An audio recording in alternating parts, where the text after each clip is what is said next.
Heading दो potential energy. तो अब हम second type of mechanical energy पे फोकस करेंगे and that is your potential energy. तो हमने डिस्कस किया था कि मैकेनिकल एनर्जी दो टाइप्स की हैं, kinetic and second is potential.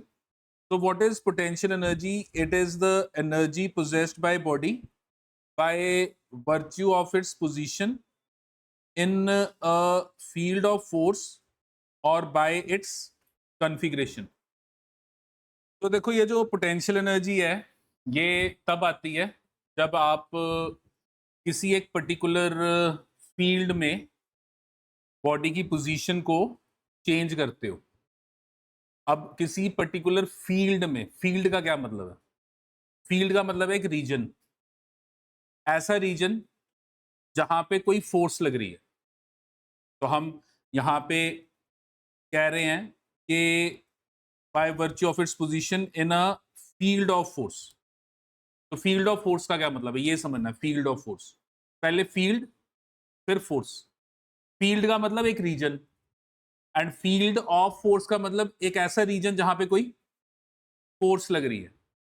जैसे सपोज मेरे पास ये एक रीजन है और इस रीजन में एक चार्ज है और उस चार्ज का असर है। फॉर एग्जाम्पल ये कमरा है और इस कमरे में ये वॉल है, दीवार है।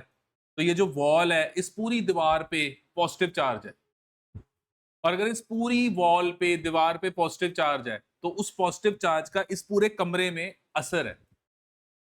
तो अगर किसी चार्ज का किसी रीजन में असर होता है तो उस रीजन में हम कहते हैं कि इलेक्ट्रिक फील्ड है। क्या है? Electric field. Electric field basically क्या है? इलेक्ट्रिक फील्ड आपके पास एक ऐसा स्पेस है, एक रीजन है जहां पे चार्ज का इन्फ्लुएंस है, जहां पे चार्ज का क्या है? असर है। हाँ जी, समझ गए इस बात को? ऐसे ही हमारे पास जैसे एक रीजन है जहां पे ग्रेविटी का असर है। किसका असर है? ग्रेविटी का। तो हम कहेंगे जी ये जो रीजन है, here there is influence of gravitational field. यहां पे किसका असर है? Gravitational field. फील्ड मतलब रीजन और उस रीजन में किसी फोर्स का असर होना, that is field of force. तो फील्ड ऑफ फोर्स, तो मेरे पास एक फील्ड होगी जहां पे चार्ज का असर है तो उसको इलेक्ट्रिक फील्ड कह दिया। ऐसे ही मेरे पास एक फील्ड होगी जहां पे ग्रेविटी का असर है तो उसको मैंने ग्रेविटेशनल फील्ड कह दिया। अब यहां पे मेरे पास लेट से एक बॉडी है। जैसे मैंने कहा ये कमरा है, इस कमरे में दीवार पे चार्ज है और अगर दीवार पे चार्ज है तो उस चार्ज का इस पूरे कमरे में असर है। अब मैंने क्या किया, मैं बाहर से कमरे में आया और मेरे हाथ में एक और चार्ज है। जैसे ये पेन, इस पे चार्ज है तो मैं अंदर आया, इसमें चार्ज है। तो वो जो दीवार वाला चार्ज है वो इस पे क्या करेगा? फोर्स लगाएगा, क्योंकि like charges repel each other, unlike charges attract each other. तो दीवार पे चार्ज है उसके कारण कमरे में उस चार्ज का असर है। तो मैं कमरे में ये वाले पेन को लेके आऊंगा जिस पे चार्ज है। तो जब मैं उसको लेके आऊंगा तो मैं क्या नोटिस करूंगा कि इस चार्ज पे, इस फील्ड के कारण क्या होगा? इन्फ्लुएंस मतलब फोर्स एक्ट करेगी। और अगर मैं इस चार्ज को लेटर से ये एक जगह से दूसरी जगह मूव करता हूं, इसको एक जगह से दूसरी जगह मूव करता हूं, तो मूव करने के लिए मुझे वर्क करना पड़ेगा। क्यों? क्योंकि फोर्स लग रही है ना। किसके कारण फोर्स लग रही है? इलेक्ट्रिक फील्ड के कारण। तो उसके कारण फोर्स लग रही है तो मुझे इसको एक जगह से दूसरी जगह लाने के लिए क्या करना पड़ेगा? मूव करने के लिए क्या करना पड़ेगा? वर्क करना पड़ेगा। और अब मैं जब इसको मूव कर रहा हूं तो मैं इसको मूव कर रहा हूं विदाउट एक्सेलरेशन। मैं इसको मूव कर रहा हूं विदाउट एक्सेलरेशन, मतलब मैं इस बॉडी को ए से लेके कहां तक आ रहा हूं? बी तक, विदाउट एक्सेलरेशन का मतलब नेट फोर्स जीरो रख के। तो मेरा ये जो चार्ज है वो ए पे भी रेस्ट पे है और जब मैं बी पे आया तो भी वो रेस्ट पे है। बस मैंने सिर्फ उसकी क्या चेंज की? पोजीशन। पर पोजीशन को चेंज करने के लिए मुझे क्या करना पड़ा? वर्क। वो जो वर्क है वो किस में कन्वर्ट हो जाएगा? पोटेंशियल एनर्जी में कन्वर्ट हो जाएगा। जैसे मेरे पास ये एक बॉडी है जिसका मास m है और मैंने इस बॉडी को पॉइंट A पे रखा। अब ये जो मास m है इस पे ग्रेविटी के कारण फोर्स लग रही है। जैसे हम है तो अर्थ हमें अपनी तरफ क्या कर रही है, खींच रही है। तो हमारा मास है और अर्थ हमें अपनी तरफ क्या कर रही है, खींच रही है। तो ग्रेविटी के कारण इस मास पे क्या लग रही है, फोर्स। आप इस मास को यहां से एक पॉइंट तक लेके गए, बी पॉइंट तक, और इसको लेके जाने के लिए आपको क्या करना पड़ेगा, वर्क। क्योंकि ये मास पे पहले से ही कोई फोर्स लगा रहा है। कौन फोर्स लगा रहा है, ग्रेविटी। जैसे इस चार्ज पे पहले से कोई फोर्स लगा रहा है, कौन लगा रहा है, इलेक्ट्रिक फील्ड। यहां पे पहले से कोई फोर्स लगा रहा है, कौन लगा रहा है, ग्रेविटेशनल फील्ड। एक फील्ड है, एक फील्ड मतलब एक ऐसी चीज है जो पहले से ही बॉडी पे क्या कर रही है, फोर्स लगा रही है पहले से ही। जैसे मैं यहां बैठा हूं तो पहले से ही कोई है जो मेरे पे फोर्स लगा रहा है। कौन लगा रहा है, ग्रेविटी। तो मैंने कहा मैं एक ऐसे रीजन में हूं जिस रीजन में मेरे पे किसका असर है, ग्रेविटेशनल फील्ड का। किसका असर है, ग्रेविटेशनल फील्ड का। इस रीजन में अगर मैं अपनी पोजीशन बदलूंगा, एक जगह से दूसरी जगह जाऊंगा, और जाऊंगा विदाउट एक्सेलरेशन। कैसे जाऊंगा, विदाउट एक्सेलरेशन। तो पहले भी रेस्ट पे था, अभी भी मैं रेस्ट पे हूं, बस मैंने अपनी क्या चेंज की, पोजीशन। तो पोजीशन चेंज करने के लिए मुझे क्या करना पड़ रहा है, वर्क। वो जो वर्क है उस वर्क को हम कहेंगे कि ये किस फॉर्म में स्टोर होगा, पोटेंशियल एनर्जी के फॉर्म। तो पहले हमने काइनेटिक एनर्जी किया था, हमने कहा था वो वर्क जो हमें मोशन दे वो काइनेटिक एनर्जी, और वो वर्क जो हमारी सिर्फ पोजीशन चेंज करे वो क्या है, पोटेंशियल एनर्जी। तो समझ में आ गया। तो यहां पे पोटेंशियल एनर्जी एक टाइप की नहीं होती, पोटेंशियल एनर्जी अलग अलग टाइप की होती है। वो डिपेंड करता है कि जब आप पोजीशन चेंज कर रहे हो तो आप कैसे रीजन में हो। अगर आप एक ऐसे रीजन में हो जहां पे चार्ज का असर है, तो इलेक्ट्रिक फील्ड में आप अपनी पोजीशन चेंज कर रहे हो, तो फिर वहां पे जो पोटेंशियल एनर्जी आएगी उसको कहेंगे इलेक्ट्रोस्टैटिक पोटेंशियल एनर्जी। आप एक ऐसे रीजन में हो जहां पे ग्रेविटेशनल फील्ड है, उस रीजन में आप अपनी पोजीशन चेंज कर रहे हो, तो वहां पे जो पोटेंशियल एनर्जी आएगी उसको कहेंगे ग्रेविटेशनल पोटेंशियल एनर्जी। ऐसे ही अगर मैं एक स्प्रिंग को खींचता हूं तो उसके अंदर इलास्टिसिटी है। जब खींचूंगा तो उसके एटम्स दूर नहीं जाना चाहते, तो खींचने पे जब उसके एटम्स दूर नहीं जाना चाहते तो जो उनके अंदर एनर्जी आएगी उसको मैं कहूंगा इलास्टिक पोटेंशियल एनर्जी। तो पोटेंशियल एनर्जी अलग अलग टाइप की है, एक ग्रेविटी के कारण है, एक चार्जेस के कारण है, एक इलास्टिसिटी के कारण है, ऐसे अलग अलग टाइप। समझ में आ रहा है क्यों अलग अलग टाइप। और फिर मेरे पास एक और इंपॉर्टेंट बात के जो मैं पोटेंशियल एनर्जी को कैलकुलेट करता हूं, जब मैं पोटेंशियल एनर्जी को कैलकुलेट करता हूं तो मैं इसको कैलकुलेट करता हूं ऑन अ रिलेटिव स्केल। इसको मैं किस पे कैलकुलेट करता हूं, रिलेटिव स्केल। अब ये रिलेटिव स्केल का क्या मतलब है, स्केल का मतलब होता है एक मेजरिंग मेथड, मेजर करना, स्केल। और रिलेटिव स्केल का मतलब होता है कि आपने क्या किया, इस स्केल में जो जीरो लिया, जीरो, वो एक पर्टिकुलर वैल्यू को माना कि ये पर्टिकुलर वैल्यू जीरो है। जैसे हमारे पास दो स्केल होते हैं, एक रिलेटिव स्केल और एक एब्सोल्यूट स्केल। एब्सोल्यूट स्केल वो स्केल होता है जिसमें अगर जीरो लिखा है तो इसका मतलब कि वो क्वांटिटी जिसको आप पढ़ रहे हो उसकी वैल्यू है ही नहीं। जीरो का मतलब वैल्यू है ही नहीं। रिलेटिव में क्या होता है, एक सर्टेन वैल्यू होती है, एक सर्टेन वैल्यू होती है, पर आप उस वैल्यू को क्या कह देते हो, जीरो कह देते हो। आप उस वैल्यू को जीरो मान लेते हो। तो जब मैं एक रिलेटिव स्केल पे जीरो कहता हूं तो इसका मतलब ये नहीं है कि वो वैल्यू है ही नहीं।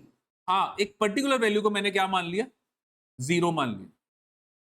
फॉर एग्जाम्पल, अगर आप वाटर लो और वाटर को लेके आप वाटर को ठंडा करो eight normal pressure, 1 atmospheric pressure, तो आपने क्या नोटिस किया कि पानी जो है, वाटर जो है, वो 1 एटमॉस्फेरिक प्रेशर पे ठंडा हो रहा है, और वो 0 डिग्री सेंटीग्रेड, 0 डिग्री सेंटीग्रेड पे किसमें कन्वर्ट हो गया, आइस। अब 0 डिग्री सेंटीग्रेड का मतलब ये नहीं है कि वाटर के अंदर टेम्परेचर नहीं है, उसका टेम्परेचर जीरो का मतलब ये नहीं कि उसके अंदर टेम्परेचर नहीं है ना। आपने अपनी तरफ से कहा कि यार जब वाटर किस में कन्वर्ट हो गया, आइस में, तो वो जो आइस का टेम्परेचर आया ना उसको मैं क्या कह रहा हूं, जीरो। अब मैंने एक और बॉडी को उठाया और मैंने कहा यार इस बॉडी का टेम्परेचर अगर इस वाली आइस के इक्वल है तो इसका टेम्परेचर क्या हो जाएगा, 0। पर अभी क्या है, इसको मैं 0 डिग्री सेंटीग्रेड टेम्परेचर बोल रहा हूं, 0 डिग्री सेंटीग्रेड, पर इसका मतलब ये नहीं कि इसके अंदर टेम्परेचर नहीं है, इसका टेम्परेचर है। कितना है, जितना वो आइस का टेम्परेचर है। कौन सी आइस, जो अभी वाटर से आइस में कन्वर्ट हुई है एट 1 एटमॉस्फेरिक प्रेशर। और अगर मैंने ये बॉडी को उठाया और मैंने नोटिस किया कि यार नहीं, ये जो बॉडी है इसका टेम्परेचर ना वो 0 से ज्यादा है, तो मैं कहूंगा इसका टेम्परेचर 2 डिग्री सेंटीग्रेड है। तो 2 डिग्री सेंटीग्रेड का मतलब कि वो जो आइस का टेम्परेचर था, इसका टेम्परेचर उससे 2 डिग्री ज्यादा है। अच्छा, मैंने नोटिस किया ये नहीं यार, ये तो आइस से भी ठंडी है, वो 0 डिग्री आइस से भी ठंडी है, तो मैं कहूंगा इसका टेम्परेचर -3 डिग्री सेंटीग्रेड है। -3 डिग्री सेंटीग्रेड का मतलब कि इसका टेम्परेचर वो जो 0 डिग्री सेंटीग्रेड मैं ले रहा हूं उससे 3 डिग्री कम है। समझ में आ रहा है मैं क्या कह रहा हूं? रिलेटिव स्केल में हम क्या करते हैं, एक पर्टिकुलर वैल्यू को 0 कह देते हैं।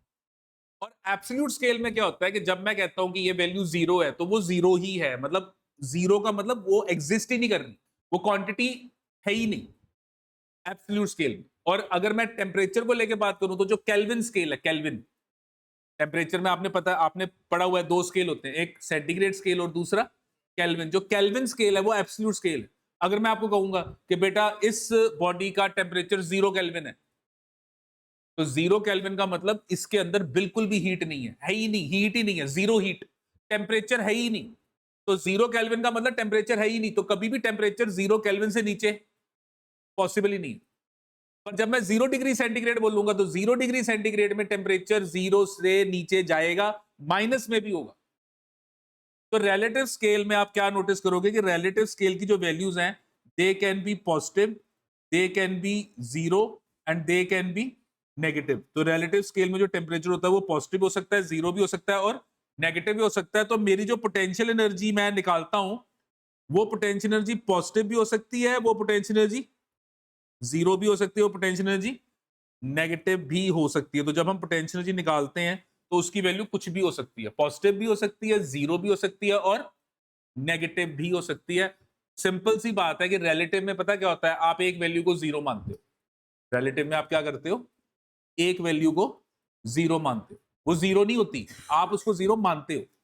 उसके बाद अगर आप उससे ऊपर गए तो प्लस, उसके नीचे गए तो माइनस, वहीं पे खड़े हो तो 0। अब जैसे मैंने कहा कि यार ये मेरे पास सरफेस है और यहां से मैं इधर इतनी हाइट पे, ये मेरा हाथ इतनी हाइट पे आ गया और मैंने कहा यार ये वाली हाइट को 0 मानता हूं मैं कहता हूं इसको मैं 0 मार्क कह रहा हूं। फिर मैं कहता हूं बेटा आ तेरी हाइट लेनी है, आप आके खड़े हुए, आप मेरे हाथ से नीचे हो, आपका हेड मेरे हाथ से नीचे है, मैं कहूंगा यार आपकी हाइट माइनस में है। आप आगे बिल्कुल मेरे हाथ के साथ आपका हेड आ गया, मैं कहूंगा आपकी हाइट 0 है। आप इस हेड हैंड से ऊपर आपका हेड आ गया तो मैं कहूंगा इतना आपकी हाइट ज्यादा है।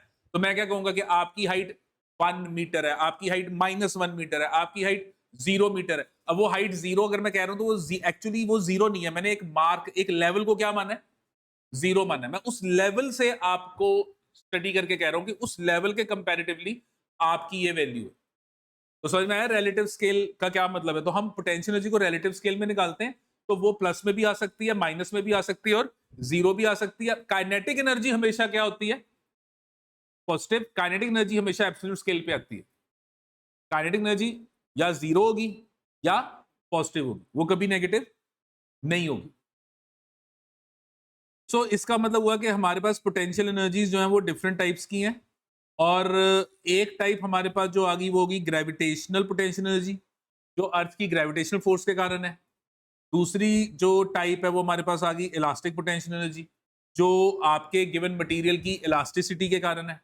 और तीसरा हमारे पास आ गया इलेक्ट्रोस्टैटिक पोटेंशियल एनर्जी, जो किसके कारण है, चार्जेस के कारण, जो चार्जेस के कारण।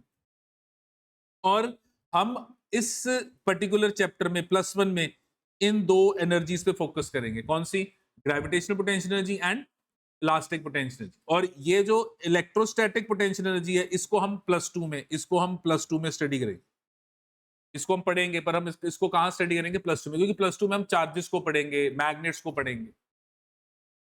ठीक है, समझिए इस बात को। तो अब आपने ये याद रखना है कि हमने ये दो एनर्जीज करनी है, gravitational potential energy and elastic potential energy. और ये याद रखना है कि मेरी पोटेंशियल एनर्जी पॉजिटिव भी हो सकती है, नेगेटिव भी हो सकती है और जीरो भी हो सकती है। और पोटेंशियल एनर्जी आती कब है? जब मैं एक बॉडी की पोजीशन को बदलता हूं। किसके इन्फ्लुएंस में? एक फोर्स के इन्फ्लुएंस में, जो एक रीजन में लग रही है, और उसको मैं फील्ड ऑफ फोर्स कहता हूं। फील्ड ऑफ फोर्स का मतलब एक ऐसी जगह, फील्ड, जहां पे कोई फोर्स पहले से लग रही है और उस फोर्स के असर में मैं एक बॉडी की पोजीशन को क्या कर रहा हूं? चेंज कर रहा हूं। और जब चेंज कर रहा हूं तो मैं बॉडी को विदाउट एक्सेलरेशन एक जगह से दूसरी जगह मूव कर रहा हूं। और विदाउट एक्सेलरेशन जब एक जगह से दूसरी जगह मूव करूंगा तो वो जो मेरा वर्क डन होगा वो पोटेंशियल एनर्जी के फॉर्म में क्या होगा? स्टोर होगा। और वो जो फोर्स होगी जो एक फील्ड में लग रही है वो कोई भी हो सकती है। वो आपकी चार्ज के कारण फोर्स हो सकती है, उसको इलेक्ट्रिक फील्ड कहते हैं। एक मैग्नेट के कारण फोर्स हो सकती है, उसको मैग्नेटिक फील्ड कहते हैं। ग्रेविटी के कारण फोर्स हो सकती है, उसको ग्रेविटेशनल फील्ड कहते हैं। इलास्टिसिटी के कारण जो फोर्स होगी उसको हम इलास्टिक फोर्स कहते हैं। हाँ जी, ठीक है जी। और उनके बेसिस पे ये अलग अलग टाइप की पोटेंशियल एनर्जीज आएंगी। और हम दो एनर्जीज अभी करने लगे हैं, ग्रेविटेशनल पोटेंशियल एनर्जी और दूसरी इलास्टिक पोटेंशियल एनर्जी। तो हम सबसे पहले ग्रेविटेशनल पोटेंशियल एनर्जी की बात करेंगे। और मैं ग्रेविटेशनल पोटेंशियल एनर्जी को स्टडी कर रहा हूं with respect to the surface of earth. तो मैं यहाँ पे जो रेफरेंस ले रहा हूं, मैं जिस जगह के रिस्पेक्टिवली पढ़ रहा हूं वो क्या है? सरफेस ऑफ अर्थ। अब मैं ऐसे सरफेस ऑफ अर्थ क्यों कह रहा हूं? क्योंकि मैंने आपको क्या कहा था कि पोटेंशियल एनर्जी को मैं हमेशा कौन से स्केल पे निकालता हूं? Relative scale. और रिलेटिव स्केल में मैंने क्या कहा था? मैं जहां चाहूं वहां पे उस वैल्यू को क्या ले सकता हूं? जीरो। तो मैं यहाँ पे पोटेंशियल एनर्जी को जीरो मान रहा हूं। कहां पर? ऑन द सरफेस ऑफ अर्थ। मैं मान के चल रहा हूं कि जब मैं अर्थ के सरफेस पे हूं तो मेरी पोटेंशियल एनर्जी की वैल्यू क्या है? जीरो है। और कौन सी पोटेंशियल एनर्जी निकाल रहा हूं मैं? Gravitational potential energy. और यहां पे मैं जो ग्रेविटी ले रहा हूं, वो जो मैं ग्रेविटेशनल फील्ड ले रहा हूं, वो अर्थ की ले रहा हूं। अर्थ के सरफेस पे हूं और फील्ड भी किसकी ले रहा हूं? अर्थ की। वो ग्रेविटेशनल फोर्स मेरे पे कौन लगा रहा है? अर्थ। और हम डेली लाइफ में अर्थ के सरफेस पे होते हैं, तो हम अर्थ के सरफेस से सब कुछ पढ़ रहे हैं। तो हम अर्थ के सरफेस पे खड़े हो गए, और ये अर्थ के सरफेस पे खड़े होके ये हमारे पास एक बॉडी है जिसका मास m है। और इस बॉडी को हम क्या कर रहे हैं? ये ऊपर की तरफ लेके जा रहे हैं अगेंस्ट ग्रेविटी। और जब हम इसको ऊपर की तरफ लेके जा रहे हैं अगेंस्ट ग्रेविटी, तो हम इसको ऊपर लेके गए बाय हाइट h। तो जो हमने इसमें डिस्प्लेसमेंट प्रोड्यूस की, वो कितनी डिस्प्लेसमेंट प्रोड्यूस की? h। और इसको हम एक सर्टेन हाइट पे ले गए। तो इसको हम एक सर्टेन हाइट पे ले गए और हम इसको ले गए from A to B। Certain height पे ले गए। कहां से कहां? A to B। और जब मैं इसको A टू B लेके जा रहा हूं तो मैं सिर्फ इसकी क्या चेंज कर रहा हूं? पोजीशन। तो ये अर्थ सरफेस है, और अर्थ सरफेस से मैं A से B बॉडी को लेके गया। यहां पे भी बॉडी जो है वो किस पे है? रेस्ट पे। यहां पे भी जो बॉडी वो किस पे है? रेस्ट पे। तो मैं बॉडी को ऊपर लेके जा रहा हूं विदाउट एक्सेलरेशन। बिना एक्सेलरेशन दिए मैं बॉडी को ऊपर लेके जा रहा हूं। तो अगर मैं आपको पूछूं बेटा what is the work done in going from A to B without acceleration, तो ये मेरे पास आ गया, this is work done in moving from A to B without acceleration against gravity.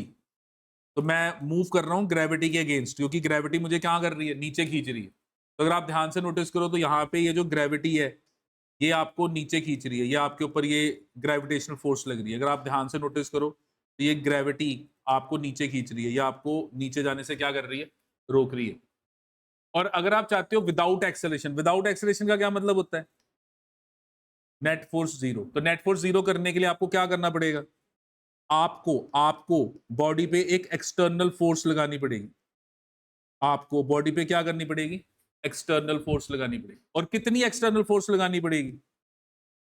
जितनी फोर्स नीचे लग रही, जितनी फोर्स नीचे लग रही। इससे क्या होगा? बॉडी पे नेट फोर्स क्या होगी?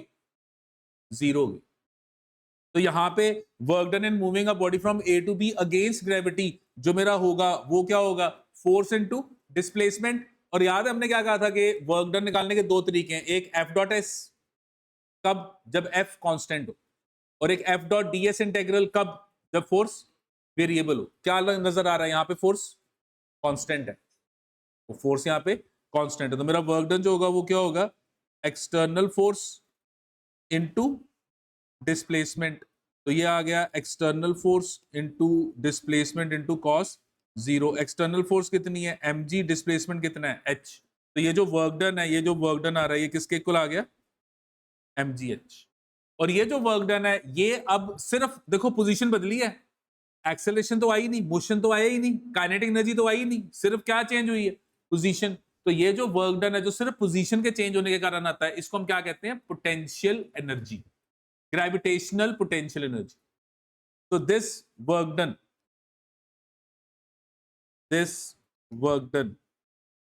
is stored in form of gravitational potential energy। ये जो वर्क डन है ये किसके फॉर्म में स्टोर हो गया, ग्रेविटेशनल पोटेंशियल एनर्जी। और मैं ग्रेविटेशनल पोटेंशियल एनर्जी को ऐसे U के साथ रिप्रेजेंट करता हूं, तो हम ग्रेविटेशनल पोटेंशियल एनर्जी को ये U के साथ रिप्रेजेंट करते हैं। तो हमारी जो ग्रेविटेशनल पोटेंशियल एनर्जी वो कितनी आ गई, mgh, where h is what, h is the height of the body from the surface of the earth, अर्थ के सरफेस से बॉडी की हाइट। तो ये बात क्लियर है, हाँ जी समझ में आ गया, ठीक है। अब मेरे पास लेटे से ये जो बॉडी है जिसको मास लेटे से मैं m ले रहा हूं, ये body suppose from the earth मैंने देखा ये हाइट h1 पे है अभी राइट नाउ, और मैं इस बॉडी को लेटे से ये A से B ऐसे ऊपर लेके जाता हूँ, और मैं इसको A से B यहाँ B तक ले गया, और मैं इसको जब ये B तक ले गया तो मैं ये बॉडी को ऊपर ले आया by a height of h2 from the surface of earth. तो मैं बॉडी को अर्थ के सरफेस से कहाँ तक ले आया, हाइट h2। तो अगर मैं यहाँ पर एनर्जी निकालूं बॉडी की पोटेंशियल एनर्जी एट ए, तो वो कितनी आएगी mgh1। Potential energy at B निकालूं तो कितनी आएगी mgh2। अच्छा, अगर मैं ये बॉडी को यहाँ से यहाँ लेके जाना चाहता हूँ, तो मेरा ये जो डिस्प्लेसमेंट आएगा ए टू बी, ये मेरा क्या आ गया h2 माइनस h1। और अगर मैं इसको ए टू बी मूव करना चाहता हूँ विदाउट एक्सेलरेशन, तो work done in moving your body from A to B, तो अगेंस्ट ग्रेविटी मैं मूव कर रहा हूं, तो work done in moving your small m from A to B against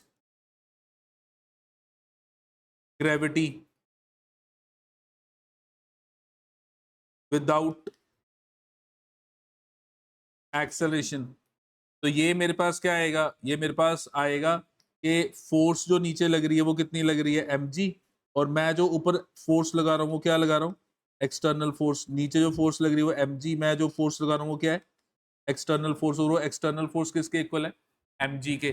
तो मेरे पास ये जो वर्क डन आ रहा है, ये आ रहा है external force into displacement and cos of zero. तो ये एक्सटर्नल फोर्स आ गया mg एंड डिस्प्लेसमेंट कितना आ गया h2 माइनस h1। तो ये जो मेरा वर्क डन आया फ्रॉम a टू b, ये आ गया mgh2 माइनस mgh1। तो मैंने क्या नोटिस किया कि ये जो वर्क डन आ रहा है a टू b, ये आ गया final energy minus initial energy. तो अगर मैं ध्यान से नोटिस करूं तो मेरे को क्या मिल गया, work done is equal to change in potential energy. और ये जो work done is equal to change in potential energy, अगर आप ध्यान से देखो तो ये वर्क एनर्जी प्रिंसिपल है कि जब भी हम वर्क करेंगे तो उससे एनर्जी चेंज आएगा। पर याद है मैंने क्या कहा था, type of work will decide the type of energy change. इससे पहले मैं ऐसे भी लिख चुका हूं कि work done is equal to change in kinetic energy, मैं ये भी लिख चुका हूं, और आज मैं ये लिख रहा हूं कि work done is equal to change in potential energy. अगर आप ध्यान से नोटिस करो तो वर्क डन तो दोनों साइड पे हो रहा है, पर एक साइड पे राइट साइड पे क्या आ रहा है, चेंज इन काइनेटिक एनर्जी, दूसरे में राइट साइड पे क्या आ रहा है, चेंज इन पोटेंशियल एनर्जी। फर्क क्या है, फर्क ये है कि ये जो आप देख रहे हो this is your work done by net force, ये वर्क डन किसका है? नेट फोर्स का। और ये जो आप देख रहे हो ये क्या है? This is work done in moving, work done in changing position, changing position of body without acceleration। आप बॉडी की पोजीशन बदल रहे हो बिना एक्सेलरेशन के, मतलब बॉडी पहले भी रेस्ट पे थी, अभी भी रेस्ट पे है। यहां पे आप मान के चल रहे हो कि जो बॉडी पे नेट फोर्स है वो क्या है? जीरो है। नेट फोर्स जीरो रखते हुए आप बॉडी की सिर्फ क्या बदल रहे हो? पोजीशन बदल रहे हो। तो उस केस में जो आप वर्क करोगे वो किसके इक्वल होगा? चेंज इन पोटेंशियल एनर्जी के इक्वल होगा। ठीक है, समझ में आ रहा है क्या कह रहे हैं? क्लियर है? अब यहां पे कुछ न्यूमेरिकल सॉल्व करने के टाइम फैक्ट्स हैं, बातें हैं जो आपने याद रखनी है। आपके पास ये बॉडी है जिसका मास m है, और ये जो बॉडी है लेट अस से ये एक सर्टेन हाइट पे है फ्रॉम द ग्राउंड। अब मैंने क्या कहा था कि पोटेंशियल एनर्जी एक एनर्जी है जो मैं रिलेटिव स्केल पे निकालता हूं, और रिलेटिव स्केल में मेरी मर्जी है, मैं जहां चाहूं एनर्जी को जीरो मानूं। तो मैं यहां पर जब एक बॉडी को स्टडी कर रहा हूं और बॉडी एक सर्टेन हाइट पे है, जैसे आपकी बॉडी एक पर्टिकुलर रूफ टॉप पे है, तो मैं चाहूं तो वहां पर भी पोटेंशियल एनर्जी को क्या मान सकता हूं? जीरो मान सकता हूं। ऐसा क्यों? देखो, आप अर्थ के सरफेस पे खड़े हो, अब आप जलंधर में हो, अब जलंधर से चले गए सपोज शिमले, अब आप शिमले के सरफेस पे खड़े हो, दोनों सरफेस सेम हाइट पे तो है नहीं।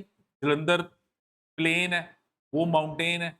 वहां पे जहां खड़े हो और जहां पहले जलंधर में खड़े थे, वो दोनों हाइट अगर देखो तो सेम नहीं है। हाँ, खड़े तो अर्थ पे ही हो, खड़े तो अर्थ पे ही हो, और जब आप अर्थ पे खड़े हो तो वो दोनों हाइट सेम नहीं है।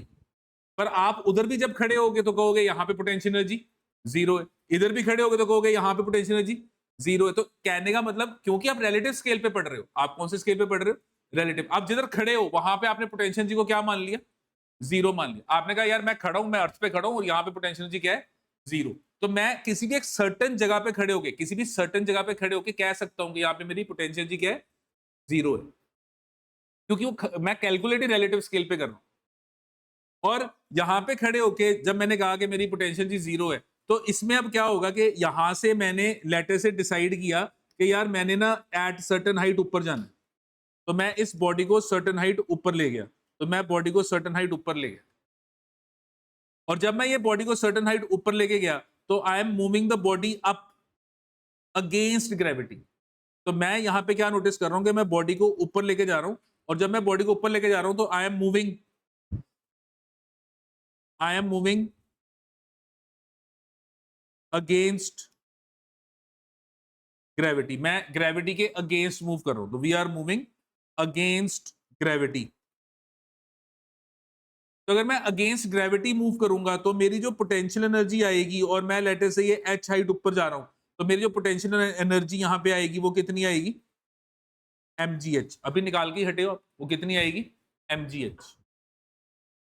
लेकिन अगर मैं यहां से नीचे को जाता हूं, मैं यहां से नीचे को जाता हूं, और अब मैं नीचे जा रहा हूं बाय अ डेप्थ h, अब मैं नीचे जा रहा हूं बाय अ डेप्थ, क्योंकि पहले मैं ऊपर जा रहा था तो हाइट होगी, अब मैं नीचे जा रहा हूं तो वो क्या हो गया? डेप्थ। तो अब मैं जब नीचे जा रहा हूं, अगर मैं अब नीचे जा रहा हूं तो I am moving along gravity, क्योंकि आपको पता है ना ग्रेविटेशनल फोर्स कहां लगती है? ग्रेविटेशनल फोर्स आपकी कहां लगती है? हाँ जी, ये ऐसे, ये ग्रेविटेशनल फोर्स है, ये ग्रेविटेशनल फोर्स। तो अगर आप नीचे को जा रहे हो तो you are moving along gravity, ऊपर जा रहे हो तो you are moving against gravity. तो जब मैं अलोंग ग्रेविटी नीचे को जाऊंगा तो उस केस में जो मेरी पोटेंशियल एनर्जी आएगी वो क्या आएगी? Minus mgh। मेरी पोटेंशियल एनर्जी की वैल्यू माइनस में। तो जब आप जीरो लेवल पे हो ना, जीरो लेवल पे, तो अगर आप जीरो लेवल पे हो और ग्रेविटी के अगेंस्ट जा रहे हो तो आपकी पोटेंशियल एनर्जी बढ़ेगी, और अगर आप ग्रेविटी के अलोंग आ रहे हो तो आपकी पोटेंशियल एनर्जी कम होगी। तो जीरो से कुछ बढ़ेगा तो प्लस, जीरो से कुछ कम होगा तो माइनस। तो मेरी ये पोटेंशियल एनर्जी जो है ये प्लस में भी आ रही है, मेरी ये पोटेंशियल एनर्जी माइनस में भी आ रही है। तो समझ में आ रहा है कैसे? और इस चीज को अंडरस्टैंड करो, आपने एटॉमिक स्ट्रक्चर पढ़ा है केमिस्ट्री में, उसमें आपने एक इलेक्ट्रॉन, ये आपका न्यूक्लियस है, और इस न्यूक्लियस के अराउंड यहाँ पे ये इलेक्ट्रॉन घूम रहा है एक गिवन ऑर्बिट में, तो आपने इस इलेक्ट्रॉन की एनर्जी निकाली है आपने।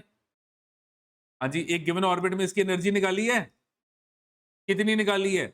-13.6 ओवर एन स्क्वायर इलेक्ट्रोवोल्ट। हाँ जी, याद है, ऐसे निकाला है। अब अगर आप ध्यान से नोटिस करो तो ये जो एनर्जी है, या आपने वहां पढ़ा है कि ये दो फॉर्म्स में होती है, एक काइनेटिक एनर्जी के फॉर्म में, क्योंकि इलेक्ट्रॉन हर वक्त मोशन में है, तो उसके अंदर कौन सी एनर्जी है? Kinetic energy. और फिर उसके अंदर एक और एनर्जी है, कौन सी एनर्जी है? Potential energy. और ये एनर्जी माइनस क्यों आ रही है? ये इसलिए माइनस आ रही है कि उसकी काइनेटिक तो पॉजिटिव है पर पोटेंशियल एनर्जी नेगेटिव है। तो उसकी काइनेटिक एनर्जी तो पॉजिटिव है पर पोटेंशियल एनर्जी क्या है?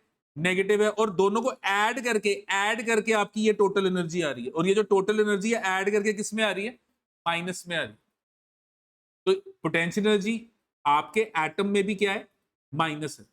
अब क्यों माइनस है? अगर आप ध्यान से नोटिस करो, जब ये इलेक्ट्रॉन बाहर एटम से बाहर निकल जाता है, एटम से बाहर, तो वहां पर आप इसकी पोटेंशियल एनर्जी क्या मानते हो? जीरो। आप मानते हो कि जब ये इलेक्ट्रॉन कहां है? एटम से बाहर है, तब आप मानते हो कि इसकी पोटेंशियल एनर्जी क्या है? जीरो है। आप मानते हो कि अगर ये बाहर निकल गया तो अब इसकी पोटेंशियल एनर्जी जीरो है। तो रिलेटिव स्केल आपने वहां पे इसकी पोटेंशियल एनर्जी क्या मान ली? जीरो।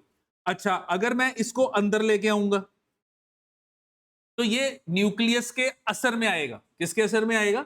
न्यूक्लियस। अब देखो, आपकी जेब में पहले ही पैसे नहीं है, खाली हो आप, और अगर आप मेरे से उधार ले लोगे तो क्या होगा? आप डेफिसिट में चल जाओगे। आप किस में चल जाओगे? नेगेटिव में चल जाओगे। ऐसे ही इलेक्ट्रॉन है, एटम से बाहर आपने उसकी पोटेंशियल एनर्जी क्या मानी? जीरो। अब एटम के अंदर अगर वो आया तो न्यूक्लियस ने उसको जकड़ लिया अपने होल्ड में, तो अब वो न्यूक्लियस के किस में आ गया? इन्फ्लुएंस में। पहले ही वो जीरो एनर्जी थी, अब असर में आ गया तो उसकी एनर्जी कम होगी, उसकी एनर्जी नेगेटिव होगी। और जितना वो न्यूक्लियस के पास आएगा उसकी वो पोटेंशियल एनर्जी उतनी ज्यादा क्या हो जाएगी? माइनस हो जाएगी। और वो पोटेंशियल एनर्जी माइनस में क्यों आ रही? क्योंकि आपने बाहर वो क्या मानी है? जीरो, और अंदर अब वो असर में आ गया, तो असर में आने से वो डेफिसिट में चला गया, तो अब उसकी एनर्जी क्या होगी? नेगेटिव। यही चीज आपने याद रखनी है, जो पोटेंशियल एनर्जी है वो जीरो भी हो सकती है, प्लस भी हो सकती है, माइनस भी हो सकती है, और जीरो आप जहां चाहते हो वहां मान सकते हो। और जब हम कुछ पढ़ते हैं तो वहां पे हम एक जगह पे जीरो मान के फिर पढ़ते हैं, फिर वहां मान के पढ़ते हैं, वहां पे जहां पे जीरो मानना है, अगर वहां से हम कहीं पे जाएं और हमारी पोटेंशियल एनर्जी बढ़ गई तो वो प्लस हो जाएगी, जीरो से कहीं पे जाएं पोटेंशियल एनर्जी कम होगी तो फिर वो माइनस हो जाएगी। तो क्लियर है? और ग्रेविटी के केस में अब याद रखना है, ग्रेविटी के केस में याद रखना है, क्योंकि ये जो इलेक्ट्रॉन वाले केस में जो आप एनर्जी देख रहे हो ना, पोटेंशियल एनर्जी इलेक्ट्रॉन वाले केस में, वो ग्रेविटेशनल नहीं है, वो है इलेक्ट्रोस्टैटिक पोटेंशियल एनर्जी। वो कौन सी एनर्जी है? इलेक्ट्रोस्टैटिक पोटेंशियल एनर्जी, जो इलेक्ट्रॉन की है एक एटम के अंदर जब वो न्यूक्लियस के आसपास घूम रहा है, वो पोटेंशियल एनर्जी ग्रेविटेशनल नहीं है। वो कौन सी है? Electrostatic potential energy. हाँ, हम जो अभी पढ़ रहे हैं वो कौन सी पोटेंशियल एनर्जी पढ़ रहे हैं? ग्रेविटेशनल पोटेंशियल एनर्जी, जो ग्रेविटी के कारण है, जो ग्रेविटेशनल फील्ड के कारण है। और इसमें हम क्या नोटिस कर रहे हैं कि अगर मैं ग्रेविटी के अगेंस्ट जाऊंगा तो मेरी पोटेंशियल एनर्जी बढ़ेगी, और अगर मैं ग्रेविटी के अलोंग आऊंगा तो मेरी पोटेंशियल एनर्जी कम होगी। समझ गए? जितनी हाइट ऊपर जाऊंगा पोटेंशियल एनर्जी उतनी बढ़ेगी बाय mgh, जितना नीचे जाऊंगा पोटेंशियल एनर्जी उतनी कम होगी बाय अगेन mgh। और अगर जीरो से ऊपर जाऊंगा प्लस, जीरो से नीचे जाऊंगा तो माइनस। अब देखो, एक क्वेश्चन करते हैं जो भी हमने समझा उसके बिहाव पे, ताकि जरा हम उसको अप्लाई भी कर सकें जो भी हमने पढ़ा है। तो क्वेश्चन कह रहे हैं कि यूनिफॉर्म चेन है ऑफ लेंथ एल और उसका मास m है, और वो एक स्मूथ टेबल पे लाई कर रही है, तो यहां पे हम मान के चल रहे हैं फ्रिक्शन नहीं है, और 1/3 ऑफ इट्स लेंथ जो है वो हैंग कर रहा है vertically over the edge of the table. तो मेरे पास यहां पर एक गिवन चेन है, और मैं क्या नोटिस कर रहा हूं कि वो जो चेन है वो चेन ऐसे हैंग कर रहा है, और जब वो चेन ऐसे हैंग कर रही है तो उस चेन का ये वाला जो पार्ट है ये कितना है? ये आपका L/3 पार्ट, ये जो लेंथ है ये पूरे लेंथ का कितना है? 1/3। इतना पार्ट टेबल के ऊपर क्या कर रहा है? हैंग कर रहा है। और ये वाला जो पार्ट है, ये पार्ट टेबल पे है, ये जो पार्ट टेबल पे है ये नीचे जाना चाहता है, पर इसको टेबल नीचे जाने से रोक रहा है, तो इसको क्या मिल रहा है? रिएक्शन। तो इतना पोर्शन जो टेबल पे है वो तो नीचे नहीं जाएगा क्योंकि टेबल उसको नीचे जाने से रोक रहा है। हाँ, ये वाला जो पोर्शन आप देख रहे हो, इस पोर्शन पे नीचे को फोर्स लग रही है, और अगर इस पूरे चेन का मास मैं कितना मान लूं? m, तो ये जो मास जो नीचे है वो कितना हो जाएगा? m/3। और ये जो m/3 है इसको रिएक्शन नहीं मिल रहा क्योंकि ये टेबल इसको रिएक्शन नहीं दे रहा, क्योंकि ये टेबल इसके नीचे नहीं है, ये लटका हुआ है। तो अगर ये लटका हुआ है तो इसका वेट बैलेंस नहीं हो रहा, जो टेबल के ऊपर था उसका वेट बैलेंस हो रहा है, इसका वेट बैलेंस नहीं हो रहा। तो अगर इसका वेट बैलेंस नहीं हो रहा तो ये जो फोर्स है ये चेन को क्या करेगी? नीचे खींचेगी। ये अगर नीचे खींचेगी तो चेन नीचे आनी चाहिए। अब फ्रिक्शन भी नहीं है, अगर फ्रिक्शन होती तो उसने इसको चेन को नीचे आने से रोकना था। तो इसका मतलब आप क्या नोटिस करोगे कि चेन ऐसे नीचे गिर जाएगी। तो अगर चेन नीचे नहीं गिर रही तो इसका मतलब आपको यहां पे फोर्स लगानी पड़ेगी, आपको यहां पे उतनी ही फोर्स लगानी पड़ेगी जितनी फोर्स ये है। समझ में आ रहा है क्या कह रहा हूं? ताकि चेन किस पे रहे? ऐसे ही रेस्ट पे रहे। अब क्वेश्चन कह रहा है कि आप क्या चाहते हो? आप चाहते हो कि यार ये ना चेन टेबल पे आ जाए। आप क्या चाहते हो? ये चेन किस पे आ जाए? टेबल पे। वो कहता है टेबल पे चेन को लाने के लिए बताओ कितना वर्क करना पड़ेगा। ये पूरी चेन को कहां लाना है? टेबल पे। और क्वेश्चन कह रहा है कि अगर मैं इस चेन को टेबल पे लाना चाहता हूं तो बताओ मेरे को कितना वर्क करना पड़ेगा। तो मैं ये पूरी चेन को यहाँ पे टेबल पे लाना चाहता हूं, और क्वेश्चन कह रहा है कि ये पूरी चेन को जब आप टेबल पे लाना चाहते हो तो आपको कितना वर्क करना पड़ेगा। हाँ जी, समझ में आ गया क्या कह रहे हैं? अब अगर तो मैं कहता हूं कि यार सर वर्क डन का फॉर्मूला लगाते हैं F.S और कर लेते हैं सॉल्व, तो F.S तो तभी लगेगा जब F कांस्टेंट होगा। अच्छा, हमने कहा सर ये देखो ये mg/3 फोर्स मेरे को लगानी पड़ेगी। क्यों मेरे को mg/3 फोर्स लगानी पड़ेगी? क्योंकि ये वाली फोर्स नीचे जा रही है, तो अगर मैं इतनी फोर्स ऊपर लगा दूं तो मेरा ये जो गिवन चेन है वो नीचे को फॉल नहीं करेगा। और अगर मैं इसको ऊपर लेके आता हूं धीरे धीरे धीरे धीरे, तो जैसे जैसे चेन ऊपर जाएगी ये वाला मास कम होता जाएगा। तो अगर ये मास कम होता जाएगा तो ये वाला मास क्या करेगा? डिक्रीज। अच्छा, अगर आपने इस फोर्स को डिक्रीज नहीं किया तो ऊपर फोर्स ज्यादा हो जाएगी, नीचे फोर्स कम है, तो क्या आ जाएगी? एक्सेलरेशन। एक्सेलरेशन आने से चेन में क्या आएगा? मोशन। तो जब चेन पूरी की पूरी ऊपर आएगी तो वो रेस्ट पे नहीं होगी, उसमें क्या होगा? मोशन होगा। और अगर उसका अंदर मोशन होगा तो वो दूसरे साइड से गिर जाएगी। मोशन है, किधर को मोशन है? इधर को मोशन है, रुकी थोड़ी ना, क्योंकि आपने तो उसको क्या दे दी? एक्सेलरेशन। अगर आप कहते हो कि नहीं यार एक्सेलरेशन नहीं देनी, उसको सिर्फ ऊपर रखना है, रेस्ट पे रखना है, तो ऊपर लाने के लिए आपने को क्या करना पड़ेगा? अगर ये नीचे फोर्स कम हो रही है तो इस फोर्स को भी क्या करना पड़ेगा? डिक्रीज। और अगर फोर्स डिक्रीज करते रहोगे तो ये फोर्स तो आपकी वेरिएबल हो जाएगी। वेरिएबल हो जाएगी तो आपको ऊपर लाने के लिए इंटीग्रेशन करके वर्क डन निकालना पड़ेगा। सीधा F.S करके आप वर्क डन नहीं निकाल पाओगे। तो ये तो बड़ा कम्प्लेक्स केस हो जाएगा, ये तो बहुत ज्यादा टफ काम हो जाएगा। क्योंकि मैंने कहा यार ऐसा गड़बड़ होगी, ये तो गड़बड़ होगी। क्या गड़बड़ हुई? कि मेरे को इसको ऊपर उठाना है, और अगर मैंने वर्क डन वाला फॉर्मूला लगा के F.S करके लगाना है तो मेरे को वेरिएबल फोर्स वाला कंसेप्ट जो है वो क्या करना पड़ेगा? लगाना पड़ेगा। क्वेश्चन आया कि क्या मैं इसको अवॉइड कर सकता हूं? अगर नहीं अवॉइड कर सकता फिर तो इंटीग्रेशन करूंगा, पर सोचूंगा कि क्या अवॉइड कर सकता हूं। तो मैंने कहा यार एक चीज है कि ये जो चेन है ये हैंग कर रही है और मैं इसको यहां पर ऊपर लेके आना चाहता हूं। तो मैं क्या करना चाहता हूं? चेन की पोजीशन बदलना चाहता हूं। ये मेरे पास इनिशियल केस हो गया और ये मेरे पास फाइनल केस हो गया। पहले भी मेरा सारा सिस्टम किस पे है? रेस्ट पे। अभी भी मेरा सारा सिस्टम किस पे है? रेस्ट पे। सिर्फ मैं क्या करना चाहता हूं? Position change. और अगर मैं यहां पे वर्क डन निकालना चाहता हूं सिर्फ पोजीशन चेंज का, सिर्फ पोजीशन चेंज का, तो वो किसके इक्वल होगा? Change in potential energy. तो अगर मैं यहां पे चेंज इन पोटेंशियल एनर्जी निकाल लूं, अगर मैं ये चेंज इन पोटेंशियल यहां पे इस चेन की पोटेंशियल एनर्जी और यहां पे इस चेंज की पोटेंशियल एनर्जी निकाल लूं और दोनों को माइनस कर दूं, तो मेरे को क्या मिलेगा? Work done. कौन सा वर्क डन? पोजीशन को चेंज करने वाला, विदाउट एक्सेलरेशन। यही तो मैं चाहता हूं। तो अगर मैं राइट नो इस चेन की पोजीशन जब वो हैंग कर रहा था और फिर जब वो पूरा टेबल पे आ गया। अगर मैं इन दोनों की पोटेंशियल एनर्जी निकाल के दोनों पोटेंशियल एनर्जी को क्या करूं, माइनस कर दूं, तो मेरे को क्या मिलेगा, वर्क डन मिलेगा। कौन सा वर्क डन मिलेगा, in moving the chain on the table without acceleration. समझ में आ रहा है क्या कह रहा हूं मैं? तो अगर मैंने वर्क डन निकालना है, वर्क डन, तो वर्क डन, ये कौन सा वर्क डन है, this is work done in moving chain on table without acceleration. मैं चेन को मूव करके टेबल पे लाना चाहता हूं विदाउट एक्सेलरेशन, तो ये मेरा final minus initial. Acceleration due to gravity जो है वो मेरे को वेट निकालने में हेल्प करेगी, mg। अदरवाइज मोशन आ गया तो क्या टेबल पे चेन रेस्ट कर पाएगी? अगर यहां पे ऊपर मोशन आ गया तो क्या टेबल पे चेन रेस्ट कर पाएगी? स्मूथ सरफेस है, स्मूथ सरफेस पे जिधर भी वेलोसिटी दोगे चेन क्या करेगी, उधर को मूव करेगी। इसका मतलब ऊपर लाने टाइम मेरे को हर टाइम क्या ध्यान में रखना है कि नेट फोर्स जीरो रहे। नेट फोर्स जीरो का मतलब एक्सेलरेशन ना हो। हाँ, एक्सेलरेशन ड्यू टू ग्रेविटी जो दी है वो तो वेट के लिए दी है। कौन से वेट के लिए? वो जो हैंग कर रहा है। कौन से वेट के लिए? जो क्या कर रहा है, हैंग कर रहा है, उसके लिए दी हुई है। हाँ जी, ठीक है जी। वहां से फोर्स आ रही है ना, ग्रेविटेशनल फोर्स आ रही है, उसी के कारण तो वर्क डन करोगे आप।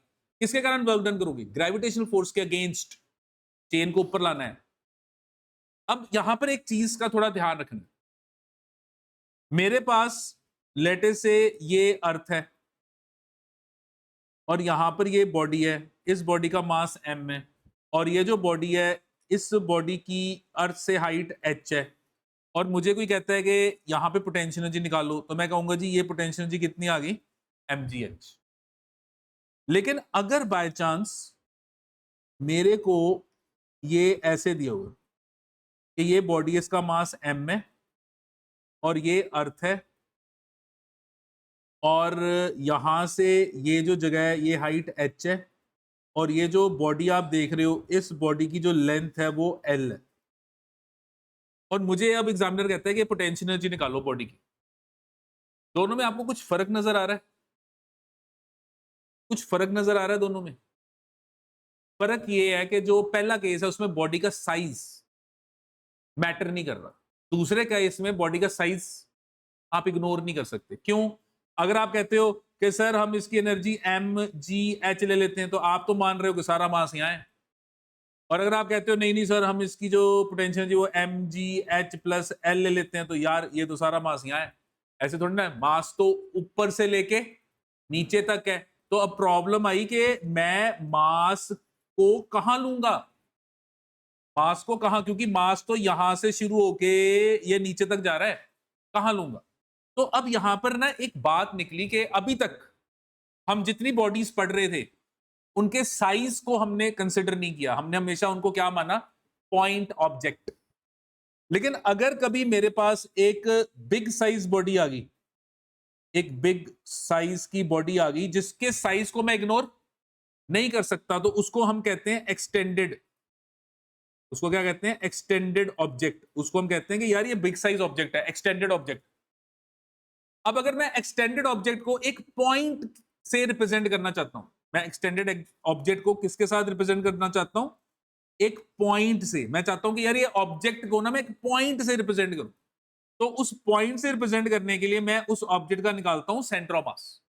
सेंटर ऑफ मास एक ऐसी जगह होती है जहां पे बड़ी बॉडी का हम मानते हैं कि सारा मास क्या कर रहा है, कंसंट्रेट कर रहा है। हम कहते हैं कि यार ये वो जगह है जहां पे सारा मास इकट्ठा हुआ है और सारा मास इकट्ठा होके कंसंट्रेट कर रहा है, इसको हम क्या कहते हैं, सेंटर ऑफ मास। और वो पूरी बड़ी बॉडी को अगर मैं वो सेंटर ऑफ मास की जगह पे कंसंट्रेट कर दूं तो उसका बिहेवियर ऐसा ही रहेगा जैसे बड़ी बॉडी का था। तो सेंटर ऑफ मास का कंसेप्ट होता है कि आप पूरी बड़ी बॉडी को एक पॉइंट से क्या करते हो, रिप्रेजेंट करते हो, और आप मानते हो कि उस जगह पे बॉडी का सारा मास क्या कर रहा है, कंसंट्रेट कर। और अगर वो बॉडी आपकी यूनिफॉर्म बॉडी है, अगर आपकी बॉडी कैसी है, यूनिफॉर्म, तो सेंटर ऑफ मास जो होगा वो ज्योमेट्रिक सेंटर पे होगा। ज्योमेट्रिक सेंटर मतलब बिल्कुल उस बॉडी के सेंटर पे। जैसे अगर ये यूनिफॉर्म बॉडी है अगर ये कैसी बॉडी है, यूनिफॉर्म, यूनिफॉर्म मतलब हर जगह इसकी जो डेंसिटी है और इसका जो मटेरियल है वो एक जैसा डिस्ट्रीब्यूटेड है, तो फिर इसका जो सेंटर ऑफ मास लाई करेगा, सेंटर ऑफ मास लाई करेगा, वो बिल्कुल इसके ज्योमेट्रिक सेंटर पे लाई करेगा। और मैं क्या मानूंगा कि सारा मास, ये सारा मास यहां पर है, और फिर जो मेरी पोटेंशियल एनर्जी की वैल्यू बनेगी वो क्या बनेगी, m g h plus l by two, ये मेरी पोटेंशियल एनर्जी की वैल्यू बनेगी। तो आपने ये याद रखना है कि जब भी आपके पास कोई बिग साइज बॉडी होगी और आप उस बिग साइज को एक पॉइंट से रिप्रेजेंट करना चाहते हो, तो इस बिग साइज को पॉइंट से रिप्रेजेंट करने के लिए क्या देखोगे, उसका सेंटर ऑफ मास। और सेंटर ऑफ मास कहां होगा, अगर वो यूनिफॉर्म बॉडी है, अगर वो कौन सी बॉडी है, यूनिफॉर्म, तो सेंटर ऑफ मास उसके ज्योमेट्रिक सेंटर। तो अगर मैं इस क्वेश्चन में ये जो गिवन चेन है इसको नोटिस करूं और मैं पोटेंशियल एनर्जी निकालना चाहता हूं, तो मैंने क्या कहा था, पोटेंशियल एनर्जी निकालने के लिए मैं जहां चाहूं उस जगह को जीरो लेवल मान सकता हूं। तो मैंने कहा यार बेटर क्या है कि ना मैं ये जो मेरा गिवन टेबल है, ये टेबल के ऊपर मैं मानता हूं कि मेरी पोटेंशियल एनर्जी क्या है, जीरो। मैंने कहा यार ये जो टेबल है, टेबल, इस टेबल के ऊपर मैं ये वाली जगह, इस जगह के ऊपर क्या मानता हूं कि इस जगह पे मेरी जो पोटेंशियल एनर्जी है वो क्या है, जीरो। ये मान के, क्योंकि मेरी मर्जी, मैं जहां चाहूं मान सकता हूं, मैंने इस जगह पे पोटेंशियल एनर्जी को क्या मान लिया, जीरो मान लिया। तो इसका मतलब ये हुआ कि ये वाले सारे पोर्शन का पोटेंशियल एनर्जी क्या है, बोलो क्या है, जीरो। अच्छा अब रह गया सिर्फ इतना पोर्शन, इतने पोर्शन की मैं क्या निकालना चाहता हूं, पोटेंशियल एनर्जी। अच्छा जब इतने पोर्शन की पोटेंशियल एनर्जी निकालनी है, कैसे निकालूंगा, पोटेंशियल एनर्जी का फॉर्मूला क्या होता है, एम जी एच। एम ये वाला पोर्शन, इस पोर्शन का एम कितना लोगे, एम बाई 3। जी एच क्या लोगे, एच इसका जहां पे जीरो लेवल मान रहे हो, जहां पे जीरो लेवल मान रहे हो वहां से हाइट। अब ध्यान से देखो, चेन ऊपर को तो लटकी नहीं हुई, चेन कहां लटकी हुई है, नीचे, तो उसकी हाइट नहीं आ रही, उसकी क्या आ रही है, डेप्थ। तो इसको मैं प्लस लेने की जगह क्या लूंगा, माइनस। तो मैंने कहा यार ये ना मेरे पास माइनस, ये मेरा मास, ये मेरा जी, और ये क्या आ गया, एच। पर अब एक और प्रॉब्लम आ गई, यार ये एच क्या लूंगा, क्यों, क्योंकि चेन जो लटकी हुई है वो पॉइंट ऑब्जेक्ट थोड़ी ना है। देखो जो चेन का पार्ट लटका हुआ है वो तो ऊपर से लेके नीचे तक मास है, एम बाय 3 ऊपर से लेके नीचे तक मास है। तो फिर क्या करूंगा, इस चेन के हैंगिंग पार्ट को एक पॉइंट से रिप्रेजेंट करूंगा। वो पॉइंट क्या होगा, क्योंकि मेरे को दिया हुआ है कि ये कौन सी चेन है, यूनिफॉर्म, तो वो जो हैंगिंग चेन है, मैं कहूंगा इस हैंगिंग चेन का सारा मास कहां पर है, इसके सेंटर पे। तो मैं कहूंगा इसका जो सेंटर बन रहा है वो सेंटर कितने डिस्टेंस पे बनेगा, मैं कहूंगा जी वो जो सेंटर है वो एल बाय 3 का हाफ। तो वो क्या बन जाएगा, वो बन जाएगा एल बाय 6। तो मैं कहूंगा ये जो मेरा डिस्टेंस बनेगा ये कितना हो गया, एल बाय 6 हो गया। तो ये समझ में आया एल बाय 6 क्यों लिया मैंने। और ये एल बाय 6 नीचे को है, ये एल बाय 6 जो है वो कहाँ है, नीचे को। तो ये क्या आ गया, माइनस। और ये जो मेरी डेप्थ है, ये डेप्थ मैंने कितनी ले ली, एल बाय 6। और मेरी जो एनर्जी आई ये कितनी आ गई, minus m g l by 18। तो समझ में आया minus m g l by 18 कैसे बना, माइनस समझ में आया, क्योंकि वो नीचे को पार्ट हैंग कर रहा है तो मास नीचे को है, जीरो लेवल से नीचे है। फिर मैंने वहां पे m बाय 3 क्यों लिया, क्योंकि m बाय 3 नीचे है, बाकी जो पोर्शन है वो जीरो लेवल पे है, तो उसकी तो जीरो एनर्जी होगी। सिर्फ m बाय 3 पोर्शन की मैंने एनर्जी देखनी है। पर m बाय 3 पोर्शन में भी मैं कैसे एनर्जी देखूंगा, h कैसे निकालूंगा, उस m बाय 3 को मैं एक पॉइंट से रिप्रेजेंट करूंगा, और वो पॉइंट उस m बाय 3 का हाफ होगा। और अगर मैं यहाँ पे फाइनल एनर्जी देखूं, तो बेटा फाइनल एनर्जी बोलो क्या होगी, बोलो जीरो, क्योंकि सारी की सारी चेन टेबल पे आ गई, और आप टेबल पे जो एनर्जी मान रहे हो वो जीरो मान रहे हो। तो आपके पास ये जो वर्क डन आया ये क्या आ गया, zero, minus of minus m g l by 18। तो आपके पास ये जो वर्क डन आया ये कितना आ गया, एम जी एल बाय 18। तो ये आपका वो वर्क डन आया जो आपको हैंगिंग पार्ट को ऊपर करने में लगाना पड़ा। मेरे को समझाने में टाइम लगा है, अदरवाइज आंसर तो 2 लाइनों में आ गया। मेरे को सिर्फ समझाने में टाइम लगा, क्योंकि कंसेप्ट्स थे, पर देखो इंटीग्रेशन नहीं करनी पड़ी। नहीं तो कितना लंबा क्वेश्चन हो जाना था। यही जो 2 लाइन में हुआ ना, अगर मैं इंटीग्रेशन से करूं तो ये कम से कम 1.5 पेज बनेगा। तो आपको ये चीज अब समझनी पड़ेगी कि जब भी नेट फोर्स के कारण वर्क डन होगा तो चेंज इन काइनेटिक एनर्जी, जब भी सिर्फ पोजीशन चेंज का वर्क होगा, keeping net force zero, keeping acceleration zero, तो वो जो वर्क डन होगा वो हमेशा किसके इक्वल होगा? Change in potential energy. और पोटेंशियल एनर्जी अलग अलग टाइप की होती है। अभी जो आपने पोटेंशियल एनर्जी की है वो किसके कारण की है? ग्रेविटी के कारण। और ग्रेविटी के कारण जब आप कर रहे हो, अर्थ पे खड़े होके कर रहे हो, कहां पे खड़े होके? अर्थ पे। तो जब आप अर्थ पे हो तो जीरो एनर्जी, अर्थ से ऊपर जा रहे हो अगेंस्ट ग्रेविटी तो एनर्जी बढ़ेगी, नीचे जा रहे हो अलॉन्ग ग्रेविटी तो एनर्जी कम होगी, ऊपर जा रहे हो तो mgh बढ़ेगा, नीचे जा रहे हो तो mgh कम होगा। हाँ जी, क्लियर है ये सब? अब जो दूसरी टाइप ऑफ हम पोटेंशियल एनर्जी डिस्कस करेंगे वो है potential energy in a spring. जो मैं दूसरे टाइप की एनर्जी डिस्कस करूंगा पोटेंशियल एनर्जी, क्योंकि हमने क्या कहा था कि पोटेंशियल एनर्जी के अलग अलग टाइप्स हैं, तो हमने 2 टाइप करने, ग्रेविटेशन पोटेंशियल एनर्जी और दूसरा इलास्टिक पोटेंशियल एनर्जी। ये जो इलास्टिक पोटेंशियल एनर्जी है ये बेसिकली उन बॉडीज में आता है जिनमें इलास्टिसिटी है, and one of the example is spring. Spring में हमने डिस्कस किया था कि ये जो स्प्रिंग है ये अपने जब ओरिजिनल लेंथ पे होता है, लेट से इसका ओरिजिनल लेंथ L मान लें, तो उस टाइम इसके अंदर कोई भी रिस्टोरिंग फोर्स नहीं होती, उस टाइम इसके अंदर कोई रिस्टोरिंग फोर्स नहीं होती, ये उस टाइम इक्विलिब्रियम में होता है, ये आराम से रेस्ट कर रहा होता है, इसके अंदर इक्विलिब्रियम में आराम से पड़ा होता है, इसके अंदर कोई रिस्टोरिंग फोर्स नहीं होती। और इस स्प्रिंग का जो स्प्रिंग कांस्टेंट होता है उसको हम क्या कहते हैं? के। तो ये जो के है ये आपका स्प्रिंग का स्प्रिंग कांस्टेंट है, या ये आपके स्प्रिंग का फोर्स कांस्टेंट है, और गिवन स्प्रिंग के लिए ये वैल्यू फिक्स होती है। गिवन स्प्रिंग के लिए वैल्यू फिक्स होती है। फिर हमने क्या कहा था? हमने कहा था कि ये जो आप स्प्रिंग देख रहे हो, आप इस स्प्रिंग को 2 चीजें कर सकते हो, या आप इसको खींच सकते हो या आप इसको दबा सकते हो। तो एक्स आपकी या तो इलोंगेशन है, या तो एक्स आपका क्या है? इलोंगेशन, या फिर एक्स आपका है कंप्रेशन, या फिर क्या है? कंप्रेशन। इलोंगेशन मतलब खींचना, कंप्रेशन मतलब दबाना। तो जब आप एक स्प्रिंग को उसकी ओरिजिनल लेंथ से खींचोगे, या जब आप उसको ओरिजिनल लेंथ से दबाओगे, तो उसके अंदर एक रिस्टोरिंग फोर्स डेवलप होगी।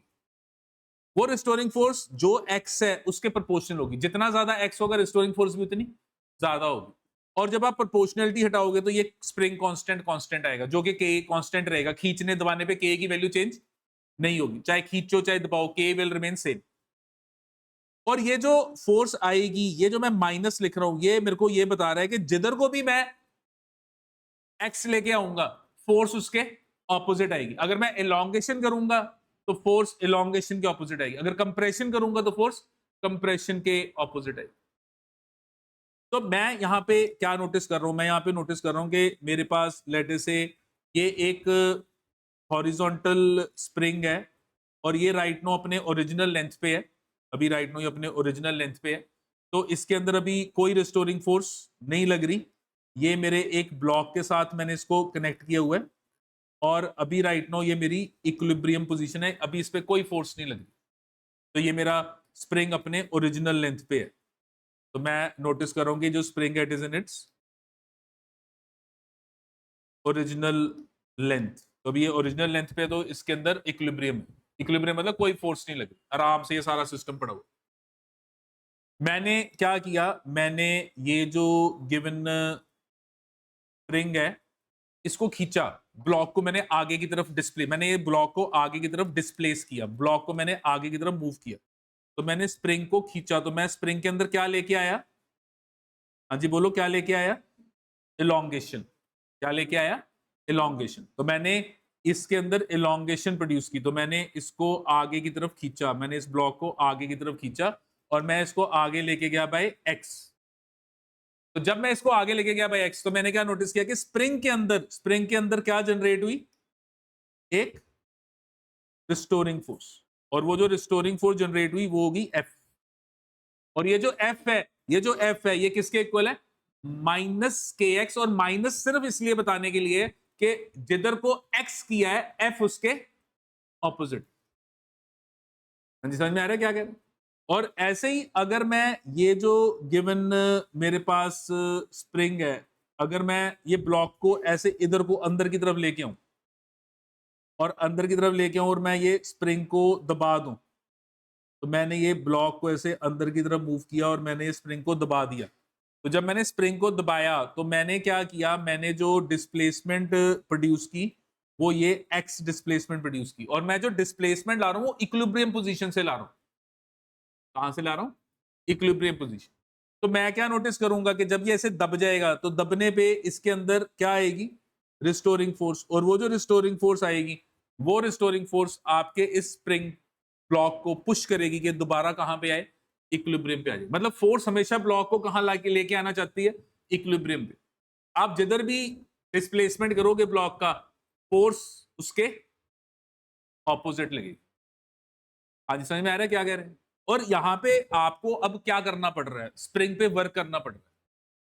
आपको क्या करना पड़ रहा है, स्प्रिंग पे वर्क करना पड़ रहा है। और ये जो आप जब स्प्रिंग को खींचते हो या स्प्रिंग को दबाते हो, जब भी आप ये एक्स एक्स इलोंगेशन या कंप्रेशन लेके आते हो, तो आपको ये एक्स इलोंगेशन या कंप्रेशन लाने के लिए वर्क करना पड़ रहा है। किस पे वर्क करना पड़ रहा है, स्प्रिंग पे। और वो वर्क स्प्रिंग के अंदर इलास्टिक पोटेंशियल एनर्जी के फॉर्म में क्या हो रहा है, स्टोर हो रहा है। और उस एनर्जी की जो वैल्यू है वो हाफ के इंटू एक्स के है। वो जो वैल्यू है वो किसके इक्वल है, हाफ के इंटू एक्स के। So this is what, this is your elastic potential energy in a spring where x is your elongation or x is the compression, x is the elongation or it is the compression in the spring। और यहां पे आप दबाओ या खींचो x change नहीं होगा। और हम पहले ही एक बार पढ़ चुके हैं कि हमारा जो यहां पर k है, k दबाओ या खींचो तो k चेंज नहीं होगा। दबाने और खींचने से x तो बदलेगा, दबाऊंगा तो एक्सचेंज होगा, खींचूंगा एक्सचेंज होगा, लेकिन के की वैल्यू चेंज नहीं होगी। पर ये जो के है ये ओरिजिनल लेंथ पे क्या करेगा, डिपेंड करेगा। ये किस पे डिपेंड करेगा, ओरिजिनल लेंथ। अगर मैं ओरिजिनल लेंथ को काट दूं, मैं स्प्रिंग को ओरिजिनल लेंथ लेके काट दूं, हाफ कर दूं, तो मेरा जो के है वो डबल हो जाएगा। तो के की वैल्यू जब आप स्प्रिंग बनाते हो तब डिसाइड होती है। तो जब स्प्रिंग बनाया तो ओरिजिनल लेंथ भी तभी डिसाइड हुई। तो जो ओरिजिनल लेंथ होगी के उसके क्या है, इनवर्सली प्रोपोर्शनल। तो समझ में आ रहा है क्या कह रहे हैं? तो ये अब आपने याद रखना है, ये आपका स्प्रिंग के अंदर जो एनर्जी स्टोर हो रही है उसके इक्वल। तो नेक्स्ट क्लास में हम ये वाला रिलेशन ड्राइव करेंगे, इसको हम ड्राइव करेंगे, फिर इसके न्यूमेरिकल्स करेंगे। ठीक है।